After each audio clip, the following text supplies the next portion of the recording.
Et je vais donner la parole à Sébastien Denaja, qui ne sera pas content si je ne lui laisse pas un peu plus de 2 minutes. Vous m'interrompez quand vous le souhaitez, Monsieur le Président. L'heure est déjà assez avancée.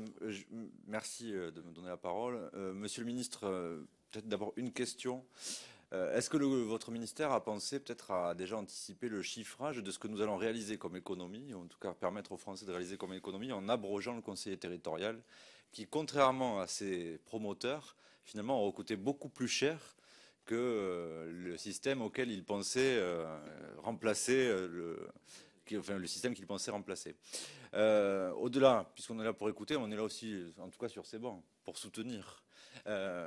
Moi, je sais pourquoi je ne vous soutiens qu'à 99,9%, Monsieur le Ministre, c'est parce que sur le système concordataire, j'ai peut-être un peu plus de réserve. En tout cas, ma réflexion n'est pas encore achevée, mais je me range à votre sagesse.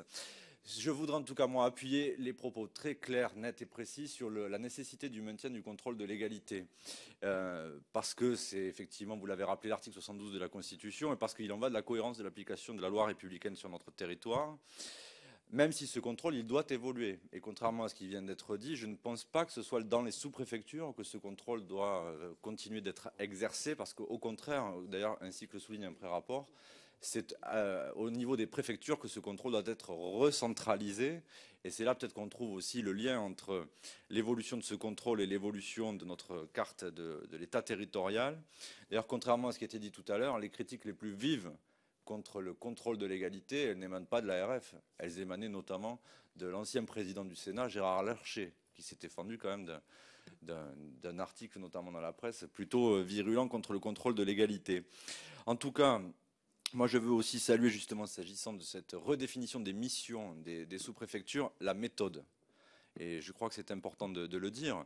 La méthode, parce que vous donnez, Monsieur le Ministre, du temps à la réflexion, du temps à la concertation, vous donnez en bref du temps à la conduite du changement. Et je crois que les agents de l'État, et il faut aussi toujours rappeler que 95% des agents de l'État travaillent dans les services déconcentrés, attendaient ce respect de la part de leur ministre, de la part du gouvernement de la France, respect qui a manqué et qui a fait défaut bien souvent pendant 5 ans. Et vous avez eu raison, chers collègues, de rappeler la brutalité avec laquelle avait été menée notamment la réforme de la carte judiciaire. Merci, chers collègues.